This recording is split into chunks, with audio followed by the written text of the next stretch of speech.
about the most important organs of our bodies, probably the things that come to mind are your brain, your heart, your lungs. Those are the most vital organs. Most people probably don't think about the pancreas as being one of the really important organs. But actually, that small little organ is very important and does some really important things with your body. A lot of things can cause it to malfunction. A lot of things can cause complications with the pancreas.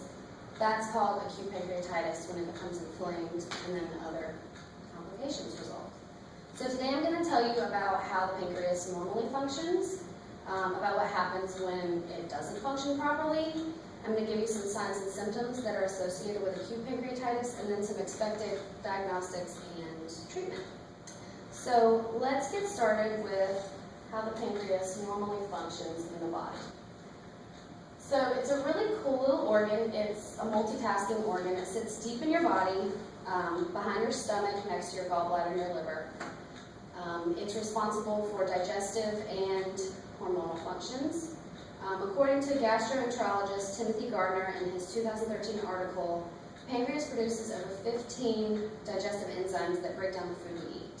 So without it, it's going to be a lot harder to digest your food. The pancreas also produces insulin, and that's what brings glucose into your cells and feeds your cells so that they can perform their vital functions. So now that we know how the pancreas works, here's a little picture, just to show you guys. It sits next to the stomach, sits next to the gallbladder. So what causes this organ to not act properly? It can either get backed up by the gallbladder, the gallstones that are produced. It can cause a backup of those enzymes that I was telling you about. The most common causes of pancreatitis are going to be gallbladder disease and alcoholism. So if that bile duct gets backed up, those enzymes start to overproduce. They basically eat the pancreas, so it's like an autodigestion. Or even a binge drinking episode can cause pancreatitis, along with taking some common medications, including oral contraceptives, corticosteroids, and diuretics. And most of us have probably had some of these kind of medications in the past. So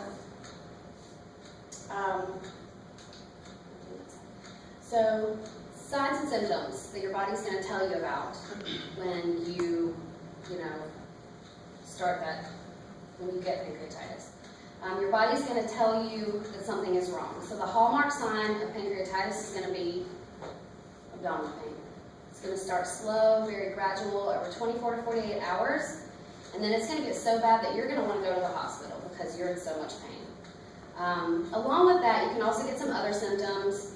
In Smeltzer's 12th edition of the Medical Surgical Nursing textbook, he says that patients may also experience nausea, vomiting, excessive sweating, a low-grade fever, and something called peritonitis. That's a fluid leakage into your abdomen, and that's going to cause even more problems. So when you get these symptoms, you're on your way to the hospital, and you're like, something is wrong with me. So when we get to the hospital, they're going to do some diagnostic tests to see what's wrong with you. They're going to get a complete medical history. They're going to ask you about your family history, the onset of your symptoms, and they're also going to ask you about your lifestyle choices, such as drug and alcohol use. They're also going to do some blood work. They're going to test those pancreatic enzymes to see if they're elevated. That's pretty indicative of pancreatitis, if they're elevated. And then a few other things, just to make sure, they're going to do some imaging studies. The most common imaging studies are going to be ultrasound. I'm sure everybody's heard of an ultrasound. They're going to do that of your abdomen. That's going to help determine the cause, but it won't tell you about the severity. So then they would do something else called an MRCP, which is a nice little abbreviation for a really long word. I'm going to try to say it. Magnetic resonance cholangiopancreatography. And that's sort of like an MRI. I'm sure you guys have heard of an MRI too. So that's the preferred diagnostic procedure because it's not invasive and it gives the best view of the pancreas so they can actually look in there and see what's going on. So once they've determined that you have pancreatitis, they want to treat it promptly. So the top priority is going to be fluid resuscitation. And what that means is they're going to hook you up to an IV and they're going to pump lots of fluids into you to replace that fluid that was lost in your abdominal cavity. And according to the American Pancreatic Association, Fluid resuscitation within the first 24 hours is going to be the best for a positive outcome. It's going to help to prevent the risk of organ failure, infection, or death. Infection is not common unless you get to that point in pancreatitis. And then they're going to pump about 2,500 to 4,000 milliliters of fluid into your body. Along with the IV fluids, they're going to give you some pain medication because you're probably going to be begging for it. So they're going to give you some of that for severe pain and discomfort. And then they're also going to give you some medications that are going to lower your gastric secretions, just the enzymes in your stomach. After you go through all that, your symptoms are usually probably going to dissipate within a week. And then you're going to be better. And that's acute pancreatitis. It's a singular event. If you take care of it immediately, it probably won't happen again. When it turns into something more long-term is when you drink a lot, or you just have a family history or gallstone problems. So as you can see, it's a very serious matter and can be life-threatening. But it can be resolved promptly if you take care of it.